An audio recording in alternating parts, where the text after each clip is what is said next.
It's time once again to slip into your camo, grab your bow, and join us out in the field for another episode of the Up North Journal, presented by PSE Archery.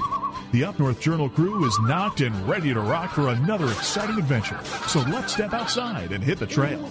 This episode of the Up North Journal podcast is brought to you by PSE Archery, Carbon Express, Fourth Arrow Camera Arms, Wind Scent Hunting Sense, Killer Food Plots, Seeds, Supplements, and Attractants, Cabela's, Spot Shooters, Limb Walker Game Calls, Twisted Minds Bowstrings, Hunter's Blend Coffee, Antler Action, and Family Traditions Tree Stands. And don't forget, you can catch us in syndication at 2 p.m. Eastern Time on GoodTalkRadio.com. Welcome back to another episode of the Up North Journal, everybody. Host Mike Adams sitting in the cabin tonight with Dan DeFaw as he is sharing here on Facebook. I am. You all right? I'm getting there. Good weekend? Well, yeah, it was a good weekend. Spent it at Cabela's. You know, before we get too heavily into the show tonight, want to mention this coming Saturday, Spot Shooter Archery.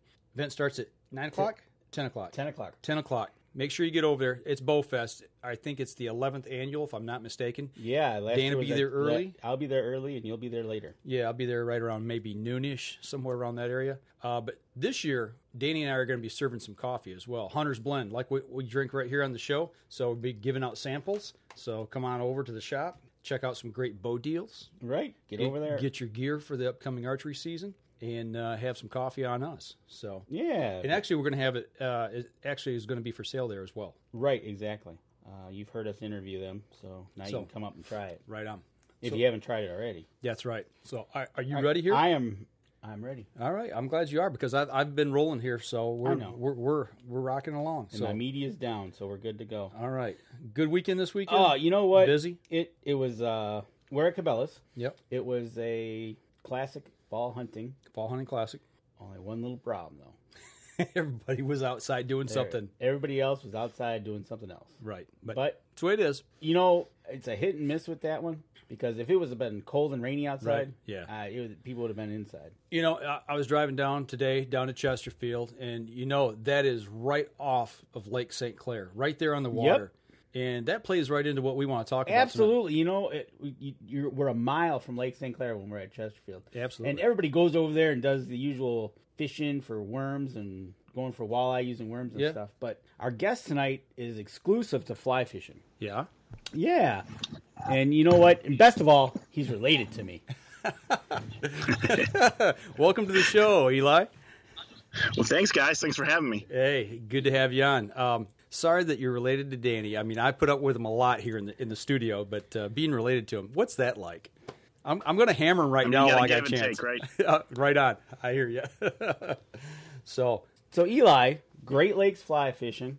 Great Lakes fly. Exactly. There's a different Great Lakes fly fishing out Is there. there? So okay, so we're going to come on, Danny. We're going to keep it Great Lakes fly. Come on, Dan. Which is you. Yep. And you know what? You're going to have to take us back and kind of take us to when you got this urge to get into fly fishing. Because I think of fly fishing, I think of you see the guy fly fishing on a trout stream or something like that. Sure. But you like to go after these big toothy type creatures. Oh, man, I'll go with anything that hits a fly with bad intentions. But muskies are the apex. They're the top of the line. But anything that hits a fly with bad intentions, which includes bluegill, and that's how I got started. It was a family vacation, probably almost, 20, 25 years ago. A family friend had stopped by and said, hey, I got a fly fishing rig. You ever try it? And I'm like, no. He's like, well, let's try some bluegills. And he let me borrow it for a couple days. And I was absolutely hooked. Now, I had seen a river run through it, and that kind of got me a little bit familiar with it, which it did it was a huge boost to the fly fishing industry was river runs through it. But just bluegills, man, here in fly fishing, we call that the gateway fish. Okay. Like it's what gets you into everything else. You know what? I can understand that because I went over, I bought a simple fly rod and stuff. And actually, I went over to a little lake over here, and that's kind of what I was doing, was just kind of getting used to how to do it. And it was bluegills. I can understand that. Right. Yeah, and they fight like crazy, especially when you get big ones. And then, when you want to take it to another level, I know some of the best fly fishermen I know their number one challenge or one of their top 5 challenges is trying to get trophy bluegills on the fly. It's not easy. It's easy to get the little 4, 5, 6 inchers out there, but if you really want to get the big ones, I mean, it tests every spec of your fly fishing game to get there. But yeah, bluegills, bass, smallmouth bass has become huge here in Michigan, especially for fly fishing. Most people think rivers, trout, steelhead, salmon, but we have so many rivers here in Michigan that are teeming with trophy smallmouth bass that really get overlooked by a lot of the bass fishermen out there because they're out fishing lakes, doing their bass boat thing. We call them glitter boats, sparkle boats, doing that type of thing. But the drift boats are just wading in some of these rivers here for smallmouth bass is just absolutely outstanding. And then working your way up to pike and muskie, you limit your chances of what you're going to catch, but there's definitely that huge trophy aspect out there. That is awesome. Just thinking about that, imagine fly fishing and you're going after this creature, pike and muskie. And then it's kind of funny you say a glitter boat. That just cracked us up. That's good. We like that. Or we call it bass car. Nice. Bass car. I like that. Yeah. Like NASCAR. Okay, I got you with the sponsorships and everything on it. Got to have sponsorships, though, to get them big boats out there, I guess. I mean, those things aren't cheap. So For sure. And if Cody is still listening, yeah, that's you, Cody. That's But okay. So you started. You went out. You started with the bluegill and stuff, and then as it progressed, how did you say, okay, I went through the gateway fish, but then how did you say, you know what, I don't want to stop here. I want to do the fly tying itself. How did that come about? That's actually really interesting. So after that family vacation was over, I'm 15, 16 years old. I'm going to my mom like, hey, I want to do this. I want to do this. She's like, well, I'm not going to sink all this money into it unless you really want to do it. So what she did for Christmas that following winter is I got a fly tying kit for Christmas. Before I got a rod, before I got anything else, she's like, okay, let's see you get into this. And I got into it. And I was tying, boats for bass and for bluegill and trout and stuff. And after that, my birthday's in the beginning of June. So June came around. My mom's like, you still into it? I'm like, yeah. And so we went and we got my first fly rod kit, and then I was off and running. As far as the flies, getting to where I am now with tying flies, I've been all over the board. I started, I aimed for trout. I fell in love with all the publication that was out there, right? The trout, the dry fly, all that type of stuff. Michigan trout streams. We have such great heritage here for fly fishing and trout. Trout Unlimited was started here in Michigan. The most popular dry fly pattern, the Adams, originates here from Michigan. So that's where I kind of went, and I got into it and went hardcore for that with bass on the side as a thing of where I could, use it as something to get better for trout. But then along the way, about 10 years later, I kind of realized that to go from where I live in southeastern Michigan, I live in Oakland County now, to get to good trout water, it's a 3 to 3.5 hour drive. Exactly. And that's for a couple days of fishing, and you never know how good that's going to be. Right on. Yeah. But everywhere around us, we've got warm water possibilities that are absolutely outstanding. Did you catch that, Dan? Bass, pike. He was talking about flies. He said he called it the Adams fly. That scares me. Is it really known as the Adams fly? I had to say that. I said that, and I'm like, they're going to play with this one. Yep. You're right. You're right. He's good. And it's like, man, really? It's got to be called the Adams fly, really? But anyways, okay, so now you're getting into it. You're starting to read all the publications. You figure out how to tie an Adams fly. I don't know why, but anyways, because it catches fish. I did. I mean, right? Exactly. So now getting into this for somebody that you were learning then, and then how did you figure out that, hey, right a couple miles away is Lake St. Clair? Well, I'd always fished Lake St. Clair growing up. I mean, it was a pretty close drive to where I lived. I fished it from shore. I still, to this day, love fishing Metro Beach, or they now call it Lake St. Clair Metro Park, at the end of Metro Parkway here in Macomb County on Lake St. Clair. I still love fishing that place from shore. I do it every year. Without a boat access, it's a great place to fly fish. So I took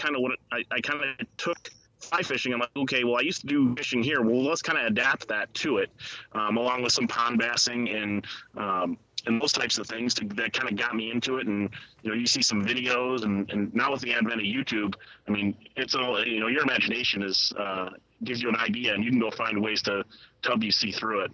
Absolutely. And that, and a lot of people don't know it, but how great Lake St. Clair is for fishing is just incredible. Well, and how big it is, I mean, it's like the sixth Great Lake. Truthfully, it is. And it's in the waterway. We got a map up here right now of it, in the relationship to Detroit, between Detroit and Port Huron.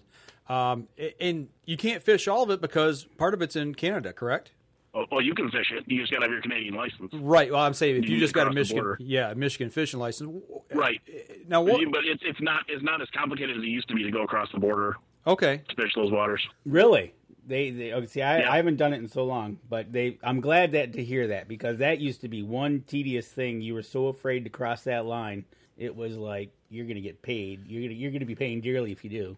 Right. I'm not sure exactly how it works now because it's been a couple of years since I crossed the border, but I know that that it did get to a point where you had to make a phone call as you were crossing the border, and I'm pretty sure they backed that down a little bit. Oh, good.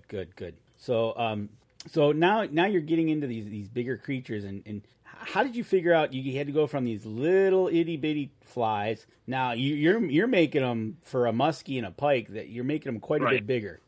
Yeah, I mean, go from when I started making a fly, it was about less than a half an inch, to now a lot of the flies I tie are in the 8 to 10. And it took a little bit. A lot of what I learned, there was an evolution. I went from trout in streams to wanting to catch salmon and brown trout and steelhead on the shores of Lake Michigan and Lake Huron. So I started to learn a lot of East Coast techniques from a lot of the guys who fish for striped bass and bluefish out east into my fly tying repertoire as far as skills go. And then I made the transition to fishing to Lake St. Clair for pike and muskie, and I just expanded those techniques to make those bigger flies that I'm making now. And we got up on the screen right now, we got two flies that we had up there. Now we got a picture of a big old table full with your two boys, and and I see a lot of ones that look like perch on there. And is that kind of like what you're going after? Is getting that look? Perch is big, especially on Lake St. Clair. It's such clear water, and if you get a day like today here in southeastern Michigan where it's bluebird skies, natural is kind of the way you want to go. So perch is a huge item. It's a huge forage for the fish in Lake St. Clair, as well as suckers and white bass and shad and things like that. But perch is also what people like, right? So you say that Rapala for a long time said that fire tiger was their number one selling color. Was it their number one selling color because it's what the fish like best, or was it their number one selling color because that's what the people like best? So it's hard to tell, but that's one of my better sellers is those perch type colors. But everything you can see on that table and that thing, that's the table I usually put together before the Midwest Fly Fishing Show every March here in Warren. But that has there's lots of blacks. I call them black and. So your black and your confidence color can be like red. A lot of guys like black and red, black and yellow, black and chartreuse. I like a color personally I call it Mardi Gras. It's black with pink and chartreuse. That's my black and confidence color. There's Fire Tiger, which is the bright green, the chartreuse orange with the black stripes and maybe a little bit of black on it. That's huge. Any of the sucker imitations, those are big with a lot of those guys too. And there's constantly coming out colors with the conventional tackle from Muskie that are making different colors that I constantly look at and try and play with. And can I convert this to a fly? Oh, there you go. That's a good one. I bet you're walking in the store looking and go, hey, can I make that into a fly? Absolutely. I've taken many pictures. A few years ago, I went to the Milwaukee Muskie show. Me and a couple of buddies did a table. We did a table there to see how it went. And I was in just this giant expo center that was just filled with muskie lures. I took so many pictures of so many different colors that I still use today to try to figure out, hey, can I make this into a fly? And how many times have you tried and failed? Right? Oh man, there's so many colors that don't work. I don't get out as much as I used to for muskies just because the guy I fish with now gets paid to take people out instead of just buddy fishing with me. So Captain Eric Grajewski. But so there's colors that we know work, especially there's colors we know work on different bodies of water, different sections of that body of water. And there's different colors that I've asked around to some pretty prominent muskie fishermen that look amazing. You think that color is going to work great, like clown, chartreuse and white with a red head. That's an amazing color for pike, smallmouth bass, for walleye, but muskies won't even sniff it. But man, does it look awesome. Picky fish. Picky eaters. Yeah, picky eaters, right? Well, those flies that you had on the table there that you make, what is, if I was to come to your table and say, hey, I want the one that looks like a perch, what would I pay for that? Oh, we looks like Lost you guys. Oh, yep, you're back. You're back. Yep, there you go. Okay, so if I come to like one of your shows and you've got a table full of flies there, and I want to pick one out and I want to buy the perch one, what would that cost me? Most of my musky flies range between $10 to $30. Okay. The simplest, easiest looking perch fly that I sell is called a bingo. It's really, really effective. Single hook fly, all synthetic. It's $10. But then you start adding the bucktail and the fin raccoon and saddle feathers, and then the price of the flies go up. Okay, all right. So, and if somebody wants to check out interesting story about that. Go ahead. Interesting story about that. So about 5 years ago now, there was a big fashion thing that hit the fly tying world really big. Do you remember when women were putting those feathers in their hair, those dyed colored feathers? Mm-hmm. Right. Those took the price of what we call the saddle feathers from a chicken from about $30 for the patch on a chicken, $30 for the average fly tire. That took those up to over $100 because women were starting to put them in their hair. Oh, really? Now, since that fashion fad has gone away, so the prices kind of come down again, but it's still not as easy to find them as it once was. And what was really funny is I'd ask women when I'd see out around who were sporting these feathers in their hair, who thought they were so chic and they thought they were from some exotic bird, and I'd say, you know that you have a chicken feather in your hair, right? And the look on their face was priceless. I can understand that, but that's amazing to see that these feathers and what it did to the market. Yeah, you see something you use in your hobby or your industry, and all of a sudden it becomes a fad in something else, something completely unrelated, and the price goes sky high. Wow, it's actually crazy. A really neat story. Well, I'll tell you what, we're bumping up it here. It was insanity. It's gotten back to normal though now. That's good. Well, we're getting on our first break here, so I'll tell you what. Let's take a quick break. We'll step outside. We come back. We'll continue the conversation, talk maybe a little more about the fish and Lake St. Clair. So we'll be right back after this.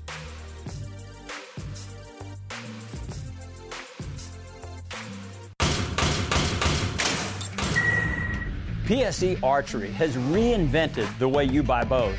From now on, you can make the most educated decision possible by basing your bow choice specifically on your shooting needs and goals. All you need to do is ask yourself, what kind of shooter am I? What do I want to achieve? PSE will help find the right category for you. So, what kind of shooter are you? Find out at psearchery.com. Killer Food Plots have been helping property owners for over 20 years create premier whitetail habitat. Whether replenishing your soil with their all-natural Organics Fusion pellets or planting a premier KFP food plot seed blend to help your deer rebuild their bodies through spring and summer while supplying the much-needed high energy during and after the rut, you can trust that Killer Food Plots family and their products will help your deer achieve their full potential.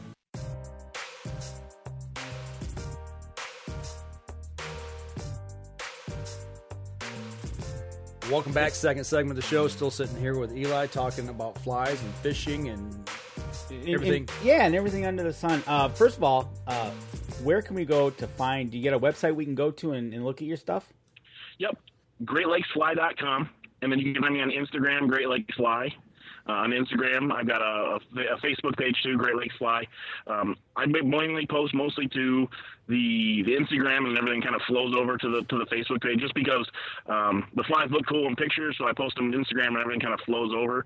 But I do the fishing pictures and shares and stuff, and there's really a really cool community. As you guys probably know, the outdoors community is pretty cool on Instagram, and I've got lots of buddies that I've kind of grown up with in this business. We're all got Instagram pages and stuff now. Oh, that's cool. That's awesome. Okay, so let's take somebody who's a beginner at this and kind of let's fill them in a little bit as to what they need to do to get into fly fishing in general, because someone's got to start out somewhere, and I know I'm still way learning, and I can just barely make it to the water. Right. So where would we start? Take us through that.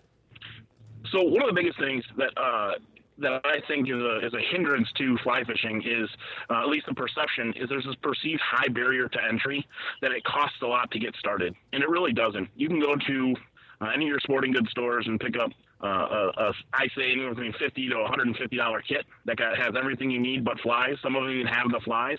And you can go out and catch bluegill this afternoon. I tell you what, so that's a great way to start. I'll agree with you on that because I won't lie. I bought the 2 starter kits over at Walmart, and I think they were $49.99, and it had everything to start there. All right, so we go and we get it. Where do we go from there? Anywhere you go catch bluegills, especially in the early spring, that's where you can get started. And then you can kind of go up from there. I think there's few things that give you a rush better than topwater fishing, whether it be fishing conventional tackle or you can get yourself some bass poppers and start playing around with bass that way. And then just like anything else, you up your learning curve and you up your skills and you can get better equipment that makes you perform better, that helps you do different things. Like I said, the rivers are outstanding here, especially in southeastern Michigan and across actually all of southern Michigan. You got the Grand River, lots of rivers that flow into the Grand, the Kalamazoo, the Flint River is a fantastic fishery. So you got lots of rivers you can go and catch different types of fish. And believe it or not, a big popular fish here in southeastern Michigan to catch on flies is the carp.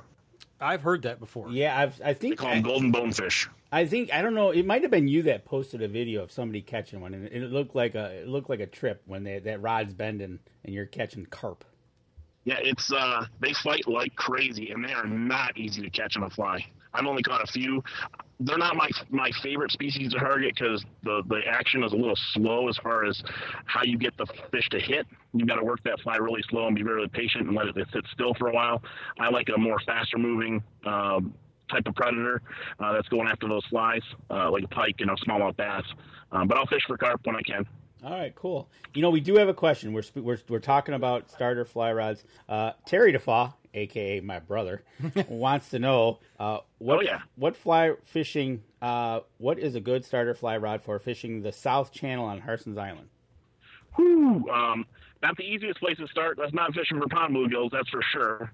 But something you probably want to do is a 7 or an 8 weight fly rod for that particular area, with probably not even a floating fly line. A floating fly line is what everybody usually starts with. The line floats on top of the water, where you're going to want something that gets you down a little bit, either an intermediate, which sinks 1 to 2 inches per second, or they have varying different types of sink rates that can get your fly down even deeper. All right. But that's what I would, like a 9'7" weight, 9'8" weight, and then with not a floating line, but a line that actually sinks below the surface. Okay. All right. We got another question here from Tom Genzel, a friend of mine. And actually, I think, if I remember right, he builds his own rods. Hook sizes for bass, pike, and muskie. What kind of hook sizes are you running? For muskie, most of my flies are on 6 or 5/0 hooks. Not 5 or 6, but 6/0, the /0. Right. Almost everything I tie. Oh, locked up there again. Yep, hold on. He'll come back. Oh, he's coming back. Okay. We lost you there for just a second. You got me? Yeah, we got you back. Okay, so we start off with a 6. Okay. 6/0. So pretty much everything I use is like an 0 size. A 1/0 for 1/0 through like 6/0. Most of my muskie flies are in combination. Okay. All right. But pretty big stuff.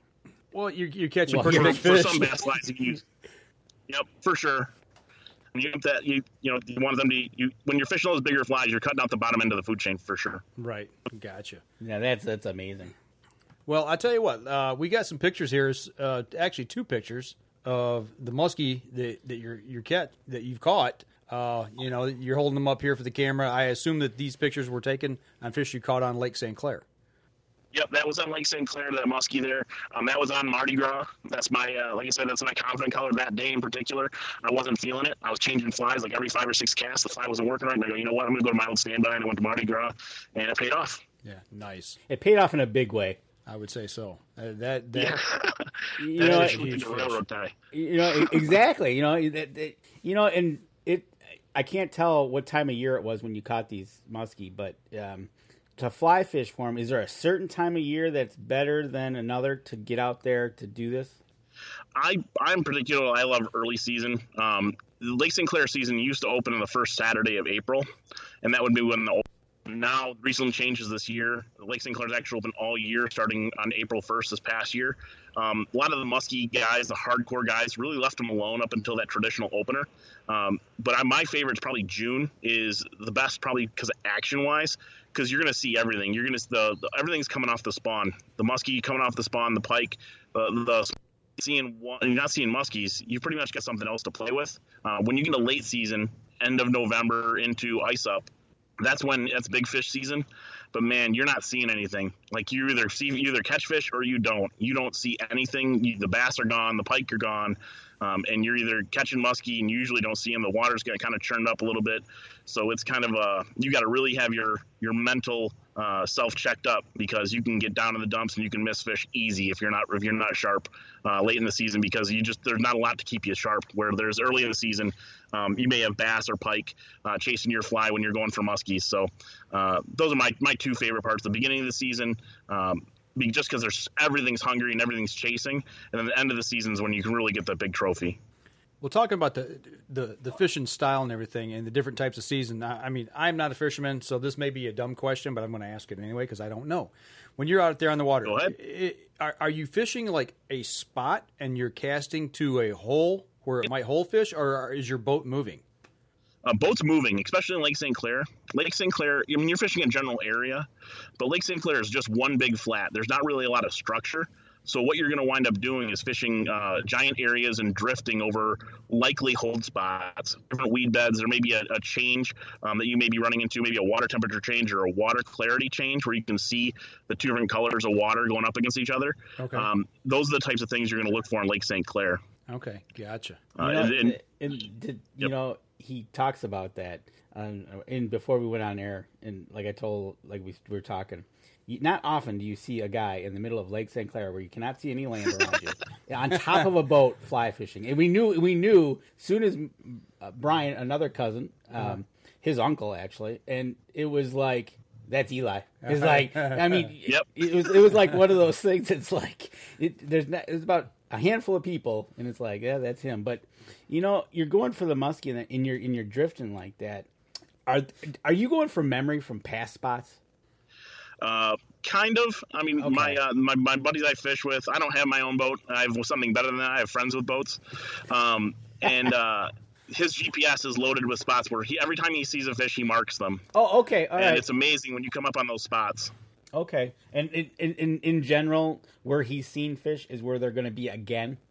Yes. Okay. It might be seasonal, but yeah, that's pretty much it. I mean, you don't know what it is, because definitely the bottom isn't changed that much, but it might be two logs laying on the bottom, or a rock or something that just changes something that holds those fish there, that holds those bait fish there, that keeps those big fish there. So a big tip too is use your electronics. If you see a muskie, mark it and come back to that spot maybe later or another day, and chances are you're going to see another fish there. Okay. So we've talked about getting into the fly fishing part of it. What about if, just like you're young and you want to get into the fly tying, what are we looking at, if you can, in general cost, about what somebody's going to have to get into just to get into, like you said, the tying of the basics? I mean, you have your basic kits out there that run $100 or $50 to $150 again, like kind of like the regular kits. But what is available now versus what was available 20, 25 years ago when I got into this is vastly different. You have clubs and classes that are available here in southeastern Michigan. Schultz Outfitters does a thing in the winter where they've got bar flies, where every Wednesday night in January, February, and March, they have a group of tires to get together. They bring in good tires for experienced folks, and they also have a beginner's table that you can go to and learn from. And those aren't just at Schultz Outfitters. Everybody's got one. Nomad Anglers has a shop in Lansing and in Grand Rapids. They do the same thing. And all across, every fly shop's pretty much got that now, but also social media, YouTube. You can learn how to tie any fly you want on YouTube. You can learn from great tires, put up demonstration videos on their Facebook pages. They do live streams.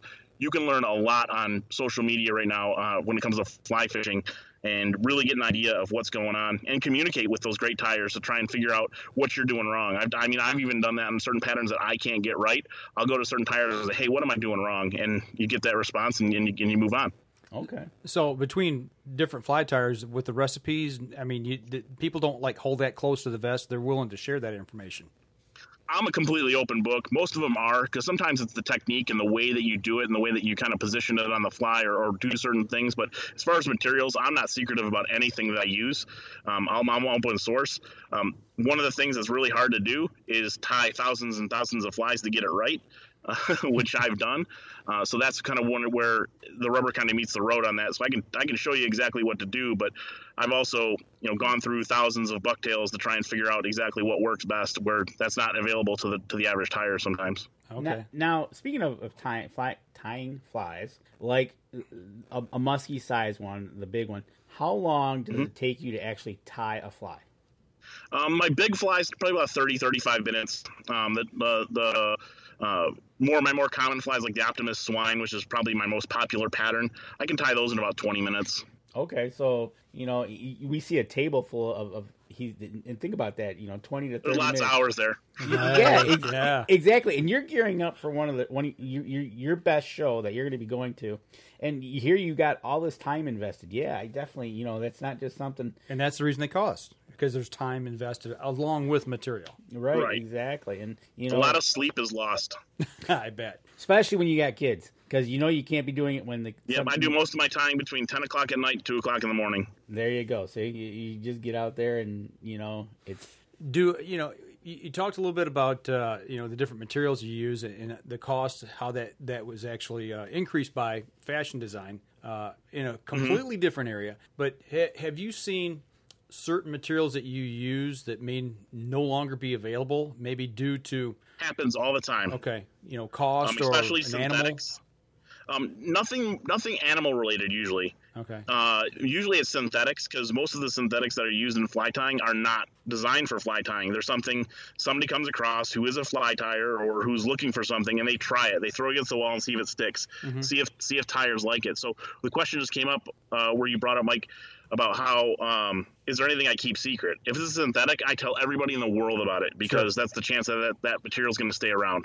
Right, I got you. Okay. I remember at one point, taxidermist here locally that I use, he had told me about, my son was tying flies for small fish back, I don't know, what was it, 5-10 years ago? Yep. And there was a certain feather for a certain recipe he needed, but it was no longer available because the actual bird that it came from became endangered. Oh. And he could no longer get it. So then I think they had to go to a synthetic.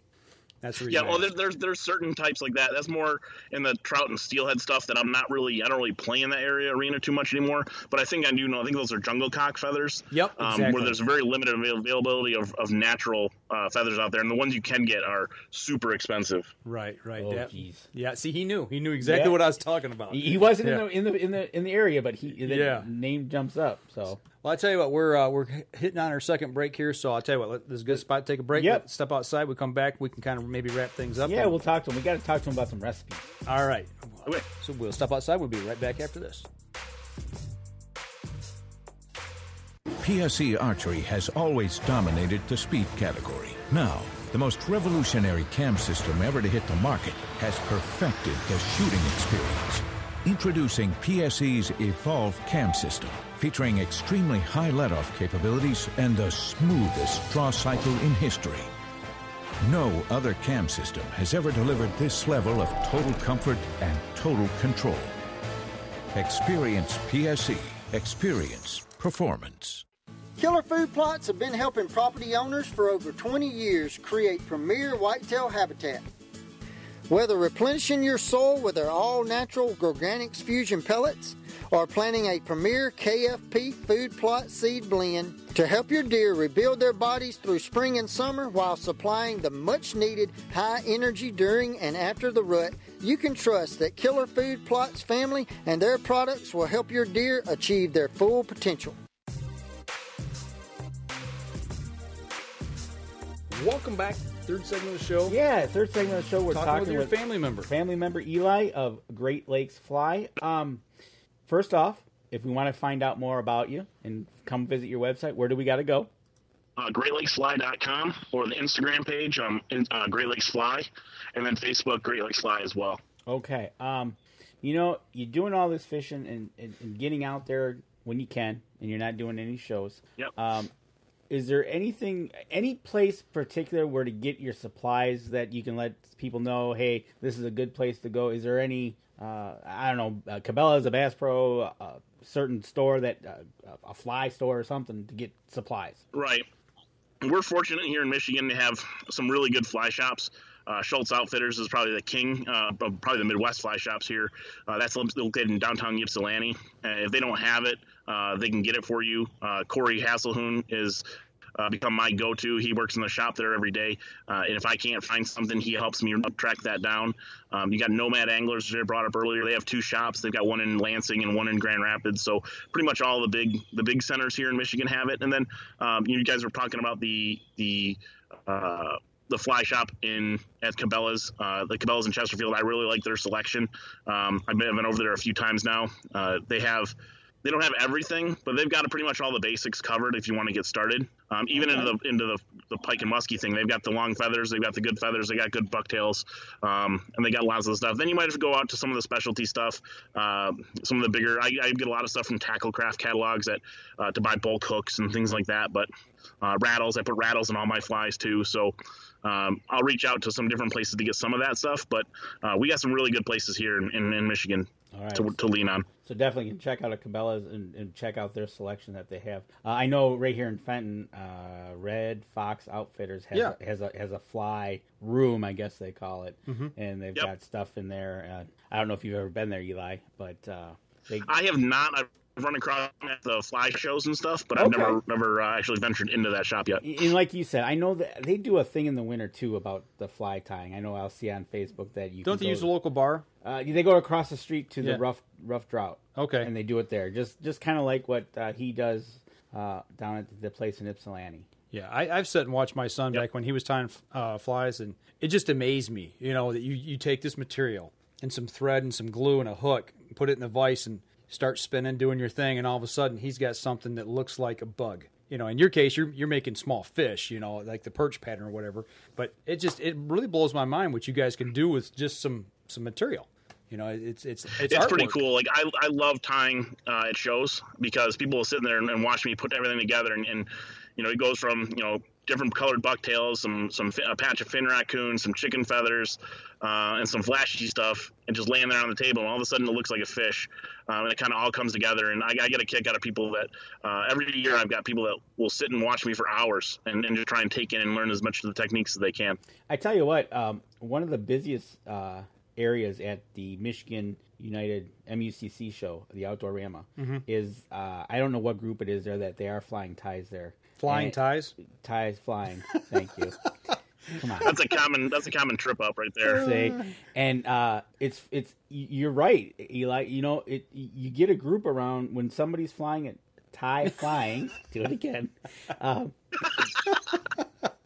That you get a group from young to old. They just start to get around this person who's doing this, and they watch it come alive, so to speak. Yeah, it's like artwork. That pattern he's got with the perch one is wild. To start out with just a hook, and all of a sudden he ends up having something that looks like that. Yeah, and looks exactly like a perch. It's a cool fact. It's almost very artistic. It is. It's artwork. I think. Truthfully. Do you know like the history behind this? I mean, like when did people start making flies? I mean, how long ago are we talking? Do you know that? From what I've remember, I had in my fly fishing book that I got for that Christmas when I got my fly tying kit. I remember it talked about, I think England is where it kind of started. England in the Nordic areas. Okay. They started for Atlantic salmon and trout. Okay. Is kind of where it started, and then it kind of grew from there. Officially as fly fishing, I think people have been trying to, as long as they've been trying to catch fish on a hook, I think they've been trying to make things that look like on a fly type lure out there. So, but fly fishing itself started in England. Okay, all right. I just wondered. Never knew. And if anybody's interested in hooking up with somebody, no pun intended. Hooking up, no pun intended, with somebody about going out on the lake, your friend who guides, which a little bit of info on him.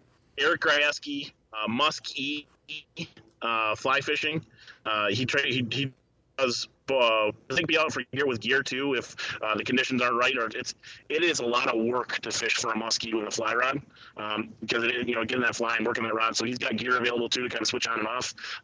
He also guides for sturgeon, which is a blast too. Not on flies, fishing with worms in the bottom, but man, calling up dinosaurs. I was gonna say fly fishing for sturgeon. Hold on one second, but okay. But if you're doing it the normal way, okay, that's right. Different. It's like I was like, whoa, But when you guys go out on the water and you're fly fishing, I've had a few friends catch. Oh, go ahead. Yeah, I've had a few friends catch sturgeon as a bycatch in northern Wisconsin. That is crazy. Oh, geez. That is crazy. But what is your success rate? I mean, if you go out, let's say you and me and Danny went out, and we're there and we're watching you, do your thing. Are you going to catch a muskie ever? How many times out? I mean, on average, what do you think it is? Don't go with me recently because my streak's been bad. Okay. I had a streak where I probably had 5 or 6 trips in a row where I boated a fish, but I think I'm 0 for 4 on my last 4. Okay. But I mean, you're seeing fish. I mean, it's been good. I don't know. Sometimes you put multiple fish in the boat. Sometimes you're not seeing anything. The biggest thing that I always say when fishing Lake St. Clair is when you're fly fishing Lake St. Clair is if you're not seeing, especially if you're fishing the early spring and summer. Is if you're seeing move, because if you're not seeing a perch follow your fly, if you're not seeing a smallmouth bass follow your fly, a pike, whatever, that means there's nothing there for the muskie to eat. Okay. Yeah. So There's no feeder. There's no feeder fish. Late in the season, you're not going to see anything. You got to go on hope that you're in the right spots. Okay. So. But early in the season, if you're not seeing anything, you got to just keep moving. Okay. Well, when you're out there, are you running a graph looking for bait fish? I mean, are you trying to follow bait fish or no? No, but you look for the likely holds. You look for the weeds, the right types of weeds, the right types of watercolor. Are the things that we kind of, with the experience we've been doing it.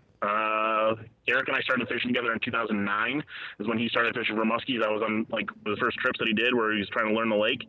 And so that was in summer of 2009. So he's got almost 10 years in where he's been chasing these things, and he's gotten his learning curve went really, really quick. Gotcha. Yeah, I guess so. So definitely, people, if you're interested to get out there on the water, hit him up for some fly experience. Yep. And it sounds like the early season is the best. Right. Okay. But okay, so now that's my favorite, just because there's lots of action. Well, that's it.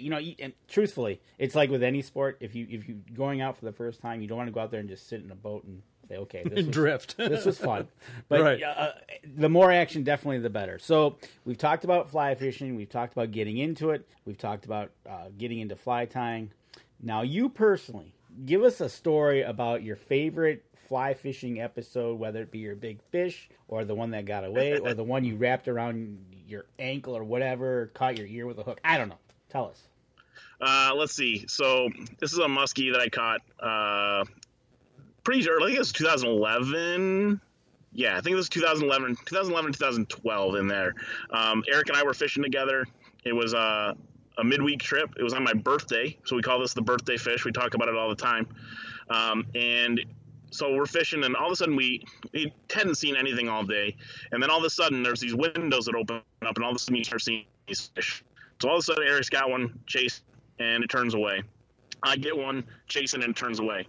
A little bit longer in that drift, I've got one chasing. I don't have one chasing. Now I've got 2, and these are probably low 40s fish, and they come right up to the boat. A lot of muskie hits are visual. You see almost all of them. They're usually within 15 to 20 feet of the boat, sometimes right at the boat. So I've got these 2 muskie chasing my fly. I go to do a J where you're trying to turn the fly in the end, and the muskie comes up, and the one that was chasing from behind came up and inhaled the fly. And I go to set the hook, and when you set the hook for a muskie, you've got your in your right hand, you've got your rod, or whatever your dominant hand is, you got your rod. In the other hand, you've got the line where you're trying to strip the line. I completely missed the line. I had like buck fever, and I missed the line. The line just went completely slack. This fish is down there. I see the fly in its mouth, and I don't know what to do. I just grabbed the fly, and I grabbed it. I set the hook. The fly line is all tangled up in my feet, and Eric looks at me and goes, "What do we do?" I'm like, "Help me!" And I get my line all entangled, and we fought it in, and that was my first legal muskie. Nice. See, that is so that one left a tooth on the boat after we were all said and done. I got about a 3/4 inch muskie tooth in the bottom of the boat that I got still on my fly tying bench now. Nice. See, it's not simple. No, and you get buck fever or muskie fever just like there you when go. When you're out deer hunting. That's panicking away. That's cool. It's just one of those things that it doesn't matter what it is, but it's exciting. Well, yeah, that's why we do it. No matter what it is in the outdoors. And there was one day in particular that got me over buck fever or muskie fever, I call it. Was a day that we had the fish were all over the place, but they had zero interest in hitting. I think in about a 3.5 hour span, we probably had about 40 to 50 follows. Wow. Where they're following right up to the boat. So I just got so used to having a fish follow right up to the boat that from that point on, I don't quiver anymore when those fish are coming and chasing that fly. Okay, so being a fisherman, you got to have a favorite recipe for fish. For cooking fish? For cooking fish. Oh, that's easy. All right, what is it? Most of the fish, I don't eat a lot of freshwater fish. Walleye, you just batter them up and you fry them up. But grilled tuna steaks, okay. You olive oil, salt, and pepper, man. Grill them for 4 minutes aside, and it's incredible. My kids love it. If you can get kids to love fish at that age, you're good. That's awesome. For like they love grilled tuna. So and then they want to we're going up north next weekend and they want to try salmon. So okay, I'm going to give that a run. There you go. Stepping back just a little bit, we've talked a lot about fishing. We talked a lot about, the fish itself, how to do it, the gear, the whole 9 yards here. Mm-hmm. We're basing all of this, of what we're asking you about Michigan. Let's step outside Michigan. Yep. When you go to some place else that might hold big fish, is it that much different to learn to fish in a different area, or are the techniques kind of similar? Here is different. Most other places are more similar. Lake St. Clair is such a unique fishery. When you brought that up earlier, it's on the metro area. I talk to people at shows all the time. I say that Lake St. Clair, if it were 1,000 miles in the bush and you had to take one of those flying planes to get there, it would be written up all the time about the greatest freshwater fishing lake in the world.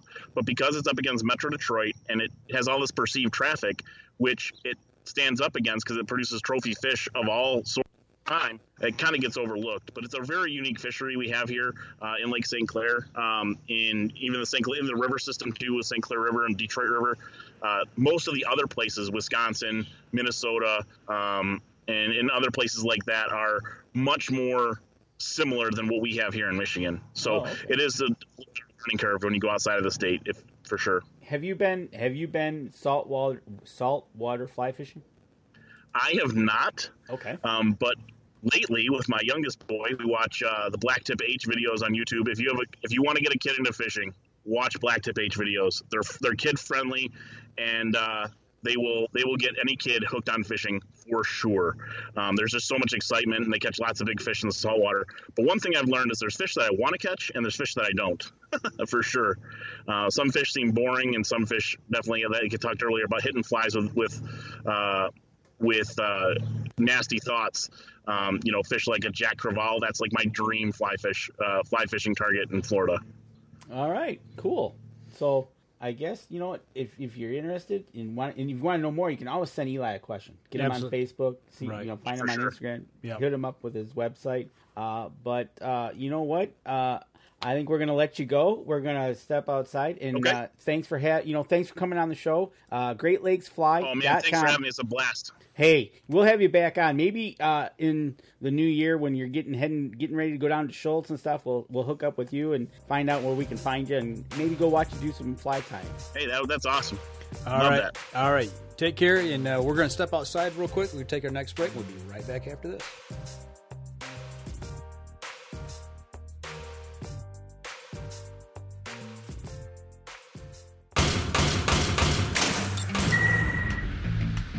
Acceleration is part of PSE's DNA. PSE pioneered the speed movement. Now they've developed the vapor category to help you find the most powerful bows on the market to fit you. High speed equates to intense power and building the momentum you need to be successful. Are you a vapor shooter? Find out at psearchery.com. Killer Food Plots have been helping property owners for over 20 years create premier whitetail habitat. Whether replenishing your soil with their all-natural Organics Fusion pellets or planting a premier KFP food plot seed blend to help your deer rebuild their bodies through spring and summer while supplying the much-needed high energy during and after the rut, you can trust that Killer Food Plots family and their products will help your deer achieve their full potential. Welcome back. Last segment of the show, talking big fish. That was pretty cool. Yeah, it was. I am. I'm not a fisherman. I like to drown worms and I like to piddle and play at it. But I couldn't imagine getting one of those big critters on the end of a rod and trying to land that thing. You know, that's something else. Let alone when you're using a lure to catch a pike or something. Right. But to do it with a fly rod where yeah. it follows, and which it does with lures too. But yeah. you know, you've seen them with the fly rods, and imagine how they're bent over, and and you've caught trout and stuff up there on spinning reels, right? So, you know, it's just another way to get outdoors. Absolutely. And like right now is a good time to get out there because it's the hottest part of the year, and they're kind of floating towards the top and hanging out. But man, it's to start off with going after the trout and then say, you know what, I want to go one bigger or two bigger. Right. Man, it's pretty wild. So, well, I'll tell you what, man, it's been a busy couple weeks, busy month, busy summer. You know, I guess kind of wrap things up with the show here. You know, we were ahead. You know, we were at Cabela's this weekend, and we were split up. I was at Chesterfield on Saturday and Saginaw today, and you were at Saginaw or Chesterfield today, and I was at Saginaw today. Yep. But you know, it's always good. I had this vision today as I was sitting there because I could see down an aisle. This poor little boy dragging. He must have been able to take a shirt home, but he wasn't happy. He was dragging his little new Cabela shirt, it looked like. And he had this big pouty face. And he was crying, and he was just dragging it. And he didn't get what he wanted. Yeah, he probably wanted a pop gun or something. I was like just that. about to say he was probably denied a pop gun. Yeah. You get a shirt instead. Yeah, that's right. You're not taking that home because that thing's going out the window of the car as we drive home. Pop, yeah. pop, pop, pop. You know, it was also an NRA weekend. Yeah, I seen them there. They had a great day yesterday, they said, because you were at Chesterfield, and they had 56 people sign up.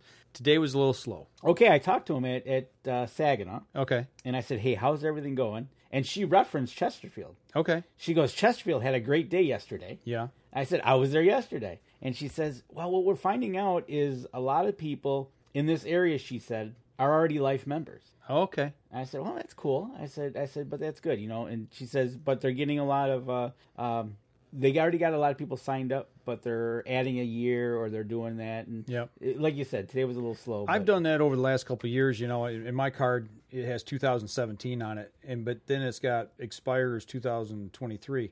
You know, and I went to the guy. I said, okay. I said, explain this to me. Why have I got 2017 and 2023? He said, that's when that card was issued.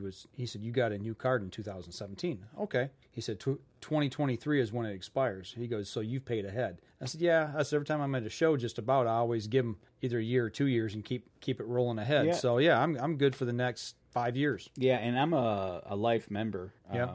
Actually, I'm a Patriot Life member, I think. But, yeah, and it's good to see them. I've seen them people stopping over there, signing up. There was a concealed weapons guy there today as well. And what he was doing, he was having a field trip. Okay. He was bringing his class into the store. Okay. And when I saw him, I talked to him. I got his card, and he was taking them through the store. They were looking at safes. Okay. The one easy put a pistol access one, right? They were all looking at those, and kind of he got them around the safes, and so that's a good idea. Yeah, that's a really good idea. It was a really good. He goes, I'm on a kind of a field trip today. Yeah. So he showed, and I seen him a couple more times in the store. But yeah, it was like a little field trip for the concealed weapons. That's nice. I like that's good news to hear because I tell you, there's so many things out there, and I'm not talking just with concealed carry. I'm talking. You and I had this discussion today. You were driving back, and I was driving back from the two stores, and we talked. Oh yeah. The the lack of information right now, even on the store level with people who work there, not knowing about CWD in Michigan. And yeah, we're going to go there again. I'll try not to beat a dead horse. But the fact was, somebody working at a gun counter that doesn't know about CWD. I just assumed everybody did know about it in the state of Michigan. I talked to a guy today who was looking at buying a deer feeder. And we're sitting there talking about it. And I'm like, I'm not trying to talk you out of this by any stretch. I'm not trying to tell you to buy it. But I said, do you know January 31st of this coming January, you will no longer be able to use that in the Lower Peninsula. It'll be illegal to bait and or supplemental feed. And he looks at me and goes, why? Right. I said, well, because of CWD. What's that? I was blown away that people don't know what CWD is. Well, and we've talked about this many times before about what's wrong. Yeah, lack of information. information communication. Communication, yeah. You know, and you go buy a license. Here's the book. Yeah, read it. You read it. You know, it's like, okay, you guys got to do a little bit better than that, because some people won't take the time to read it. And you know, it's funny you said that, because we were sitting there today. We were looking at the shelves of the attractants. Okay. The deer cane, the deer lures, deer lures, and everything. And he goes, and the guy I was sitting with goes, "What are they going to do about that?" I said, "Well, it's not illegal to sell it." Right. When we talked about that at the store too, it's like, what are they going to do with all this? The deer corn that they sell there, you know, right? They got bags of deer corn. It's not illegal to sell it. Yeah, it'll be interesting to see what happens. It'll be interesting. Unfortunately, they did we're going to ban the Lower Peninsula with the exception of 2 days. Right. Okay. So, the deer are going to stop feeding on Friday and not eat till Monday. Right. But no, it was interesting talking to a few people. I had conversations like that on the other side of the spectrum as well at Chesterfield. But it was just, it's amazing. It really is. And he was out with his class. And matter of fact, that actually did come out. I was telling him about, he goes, I said, well, that's really good, because, you know, there's a lot of people that, I said, I'm not a concealed weapons carrier, but I know there's a lot of people out there that might not have the right information. Sure. And he says, yeah, a lot of people don't know certain things they should know, but they think they know. Right. So that was leading me to believe that, you know, there's, and there's a lot of hidden nuances that you might want to take a reputable course to learn, right, and get some information before you get a concealed weapons permit and start carrying, and because the ball game's a lot different once you pull that gun. Yeah, or it's a lot different if you have it on you in a place you're not supposed to be. Okay, there you go. You know, that as well. I mean, there's, you know, the proverbial places, you know, in the state of Michigan that you can have a concealed carry. But, right, exactly. So he's going to be out there more. Actually, he goes to all the Cabelas in the state of Michigan. Okay. And I can't remember the name of the company, and I don't have the card with me. I'll get it, though. All right. So we'll get him on the show. That's what we're going to do. But, yeah, those types of things today, I've never experienced in the store talking with people. You know, like you and I were talking on the way home, it's, you know, are we just hypersensitive to it because we deal with it, you know, almost on a daily basis, you know, with the people that we talk to, the websites that we cruise through, you know, or the Facebook page groups that we're affiliated with. You know, we know it, we hear it, we live it, we breathe it. And you just automatically assume that there's a lot of people, that most people out there know about this, but not really. They don't. There's a side of the outdoor, the people that don't know. You know, I ran into 3, and 2 of them worked at the store. You're right, and that was in one day. In one day, yes. So, you know, it's one of those things. They got to learn to figure out how to get a good communication system down. Mm-hmm. And I don't know. I get my inclinations when I hear things and people say things, and like the percentage that we have or we don't have, and how do you get it? How do you transmit it? Right. Where are we going? Is the world coming into an end tomorrow or what? But, yeah. You know, but it's just that, and for outfitters at places like that, they kind of should know. Yeah, you know, when you've got a product and you've got it in the store and you're going to sell it, it's legal to sell, legal to use right now. You need to have some education about it, because if it's going to become illegal to use, you need to know those things. Right, exactly. You know, you need to be able to explain that to people, and you need to be able to explain to them why it's becoming illegal, whether you agree with it or not. So, you know, it's knowing the rules and regulations of where you're going to be hunting. And a lady in my one of my seminars yesterday she was asking about a crossbow. Mm-hmm. She said that she went out to Colorado to go elk hunting. Okay. And she had to take her scope off because it had electronics in it. So yep, can't have an electronic sight. And that said, there must be a rule. She says, yeah, they ended up putting a pin on. They were able to. She ended up getting a 6x6. Okay. So it worked out, but just that whole, you know, here she is thinking about a scope, and all of a sudden she goes somewhere else, and they said, oh, you can't use it. So they had to quickly make an adjustment, and then she had to shoot, and then she ended up getting one. So that was kind of cool. Yeah, when we went out in 2008, I believe that was the thing. We had to make sure that we had no electronics on our bow. You know, if you had a rheostat light that pumped light into the fiber optic for the pin, that's illegal. couldn't use it. Yep, there you go. You know, just simple things like that. So Charles Byram says songbirds love deer cane. We got a lot of songbirds here, Charles. They're called doves. Other states, they're called game birds. Right. Don't go there. And Lelaine, Borton, Kilburn, are you guys going to be at Woods and Water? Very Actually, possible. Possibly we'll be at Woods and Water.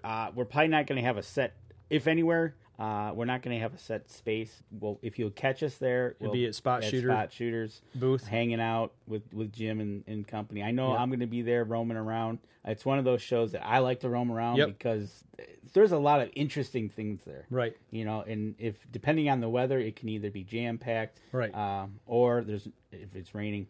And I am going to try stay away from puppy tent. The puppy tent. The other thing, if we are there, hopefully we will be cruising with a little bit of Hunter's Blend coffee. Yeah, we're trying to work something out with them to have some samples there possibly, right, or at least have some that we can put in a cup for you to try. I believe Spot Shooters is looking to start selling that possibly. We're going to have it at Bowfest next Saturday. Yeah, we're scheduled to have it at Bowfest. Yep. So we just got. We're waiting on the shipment. That's right. So hopefully, whichever driver it is, makes it to the door. Yep. So as long as the shipment comes in this week, we're going to have Hunter's Blend at Bowfest for everybody to try there. So right, exactly, it'd be good. Yeah. So yeah, for Woods and Water, we're kind of up in the air right now, but we're trying to get that on our schedule. Yeah, we'll be cruising around, walking around, and if not, we'll be stopping by Jim's, hanging out with him for a little while. Yep. But we're not going to have a booth or nothing like that there. Right. So. But it's been a good week. Been a little crazy for me, a lot of work. But I'm getting ramped up, ready to go into bow season. Yeah, absolutely. I picked up a new digital scale today. Really? For the buck pole. Okay. Yes. This week I for camp I ordered a deer jaw extractor. Okay. The bone extractor from QDMA. They make the jawbone extractor tool. I've got that being sent in, and a new a deer harvest catalog, keeping all of our records in. So okay, all right. Yeah, we're going to get serious about it this year and really start keeping good records on what we're doing there. So I picked up 8 apple trees. Yes, you did. You haven't planted them yet, have you? Nope. They got to make a trip north? They're going to make a trip north. I've got the fencing. I've got the tree guards. Okay. I've got the material to put down for the weeds. Okay, the weed barrier. Weed barrier. And all I got left to do is get a couple bags of mulch to throw on top of that to give them a good start. Hopefully Labor Day weekend, I'll be up there. I got to do some work on the cabin, hit some fields, get some, per our recommendations, get some winter weed out there. Right. Mow and throw. Mow and throw. So that's what I'm going to do. So plant some trees. You're going to be Danny Appleseed. I'm going to be Danny Appleseed. Danny Appleseed, throwing some wheat, and being a plumber. Okay. Got a little plumbing to do? We got a lot of plumbing to do, but there's going to be a few of us cousins working together. Hopefully we knock that out in about 3 to 6 hours, and then we take care of that in a day, and then we can worry about getting the work on the property. You know, I'll be pulling cards too. There you go. I got to get, speaking of cards, I got 2 new trail cams today, 2 Brownings, the ones that I've been using. First batch I bought 3-4 years ago. Okay. 2 of them are flaky. I've got to do some work. I'm actually going to pull them apart. I think I might know what's wrong with them, but I'm just going to pull them out of circulation right now and replace them. And then if I get them working, great. And if not, then I've got backups in the field ready to go. There you go. So those were my 2 purchases today: the digital scale and the 2 trail cameras. Okay. So good deal. Good deal. All good. But we're up against time here, so I'll tell you what, for the podcast, we're going to wrap it up. Let's wrap it up. Another week. Yep. And on the live stream, if you guys want to throw some questions or comments our way, we'll give us a few minutes after we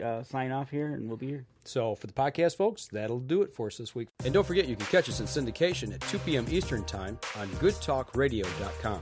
This episode was brought to you by PSE Archery, Carbon Express, Fourth Arrow Camera Arms, Winsent Hunting Scents, Killer Food Plots, Seeds, Supplements, and Attractants, Cabela's, Spot Shooters, Limb Walker Game Calls, Twisted Minds Bowstrings, Hunter's Blend Coffee, Antler Action, and Family Traditions Tree Stands. Thanks for listening, and join us again here next week. Until then, remember, as we always like to say, if you're out on the water or in the woods, shoot straight and be safe. Until next week on the Up North Journal.